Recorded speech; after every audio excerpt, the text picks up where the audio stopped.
Bueno, y el gobierno español anunció nuevas medidas ante la propagación de virus, entre ellos el COVID y una nueva oleada de gripe. A partir de hoy existe el uso obligatorio de mascarilla en centros sanitarios en todo el país, después de que los ingresos hospitalarios por la gripe se hayan incrementado en un 60% en una semana.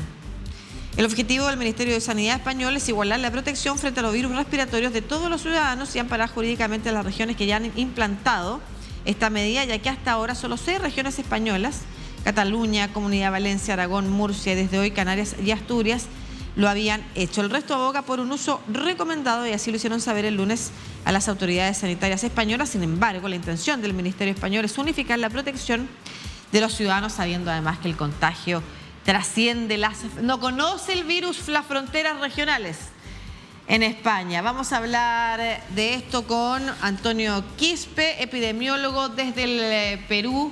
¿Cómo está, Antonio? ¿Qué tal? Buenos días, Lucía. Gusto estar con ustedes. Gracias por la oportunidad de comunicar. Muchas gracias. Conversemos sobre lo que está pasando en Europa. Siempre es importante ver lo que pasa en el hemisferio norte porque luego replica ese escenario el hemisferio sur. ¿Qué es lo que está sucediendo ya? ¿Cuál es la combinación de virus? Lo que ha pasado es que el virus ha seguido mutando, ¿no? Las nuevas cepas, los nuevos sublinajes de Ómicron que están circulando han hecho básicamente dos cosas. Han acortado el periodo de incubación, que antes era de 5 días, 7 días, ahora es solo 3 días, con lo cual la explosión de casos, la facilidad que tiene el virus para contagiar aumenta, o su capacidad de transmisibilidad aumenta. Lo otro que ha pasado es que la gran mayoría de personas, literalmente el mundo entero se ha infectado por lo menos una vez, ha ido perdiendo algún grado de esa protección que te confiere una exposición natural al virus por tener la infección o en todo caso por la protección a las vacunas, mientras que los países desarrollados, ya sea de Europa, Estados Unidos, Canadá, inmediatamente a mediados del año pasado empezaron a actualizar sus sistemas de vacunación. De este lado del mundo todavía estamos en ese proceso y hay discusiones ridículas en las cuales todavía se preguntan si deben o no deben actualizar las vacunas. Chile es uno de los países que inmediatamente en noviembre del año pasado actualizó su esquema de vacunación y uno de los primeros en Latinoamérica que ha venido utilizando las vacunas monovalentes XBB 1.5, que son las actualmente recomendadas por la FDA, por la EMA, por la Organización Mundial de la Salud. Entonces, lo que ha pasado es eso, que el virus ha mutado, se ha vuelto más contagioso, se ha vuelto más transmisible, pero no se ha vuelto más letal. Y ahí viene la discusión entre que en esa transición de ser una pandemia a ser una endemia, pues se ha bajado la guardia y lo que se está viendo en Europa y en Estados Unidos es un resurgimiento con tasas de contagio superiores incluso a las olas observadas durante la pandemia.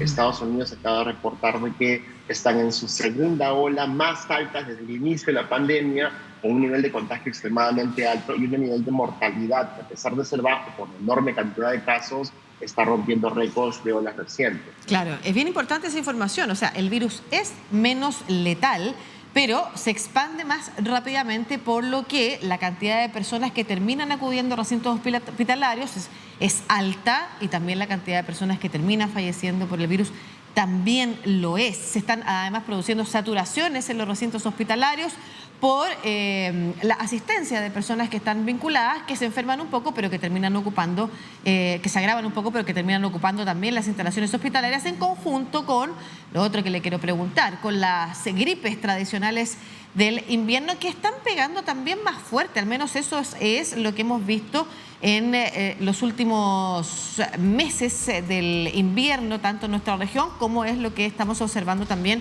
allá en Europa. ¿Qué nos puedes decir de eso?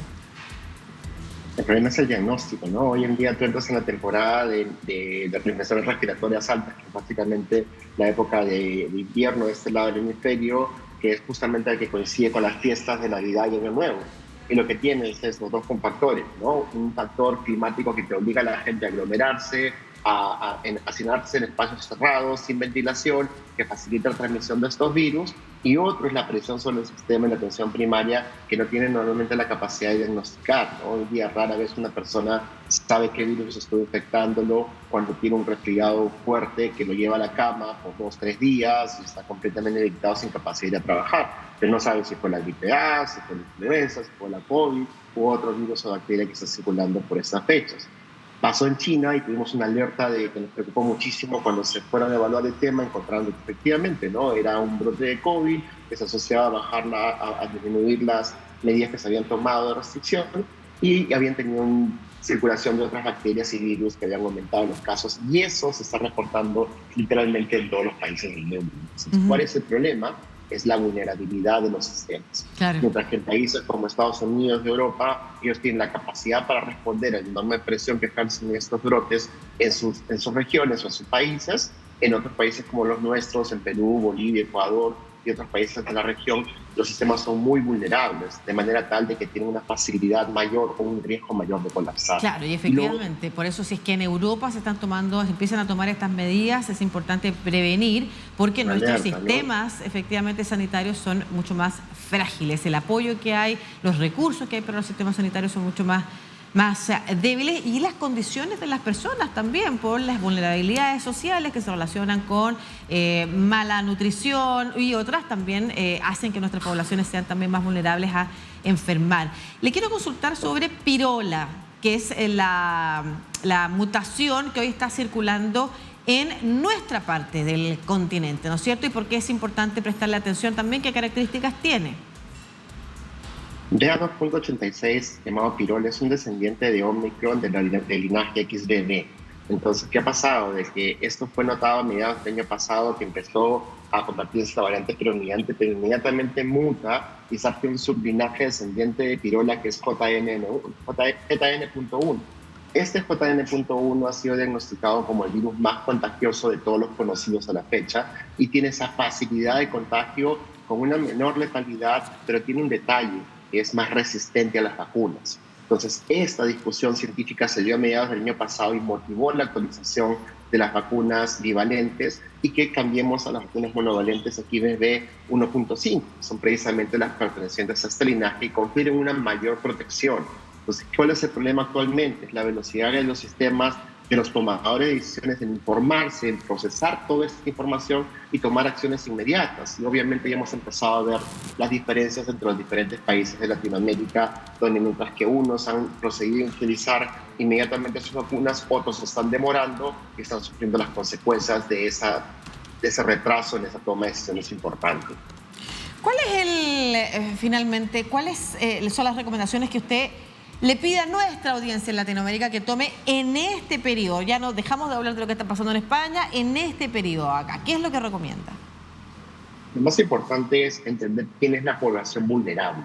La población vulnerable son precisamente aquellas personas que son las víctimas de los antivacunas, que no se han vacunado, las personas adultas mayores que por lo general tienen comorbilidades, tienen el mayor riesgo de morir por infectarse, ya sea por COVID-19, influenza, neumonías, las personas gestantes, los niños pequeños y sobre todo aquellas personas que sufren enfermedad cardiovascular, diabetes, insuficiencia renal crónica o inmunodepresión de algún tipo. Entonces, esta población son los que están hoy día falleciendo con un riesgo muy alto, no solamente en Perú, sino en otros países de Latinoamérica y en general en Estados Unidos. Entonces, si nosotros nos concentramos nuestro esfuerzo hoy en día en proteger a la población vulnerable, vamos a disminuir las tasas de mortalidad, disminuir la tasa de hospitalizaciones y reducir la presión que ejerce estos continuos incrementos de estas enfermedades en las épocas donde normalmente se registran, ¿no? Entonces, viene la contradicción más importante, ¿no? Mientras que uno espera que en esta temporada haya un aumento de los casos, también espera que los sistemas respondan rápidamente a este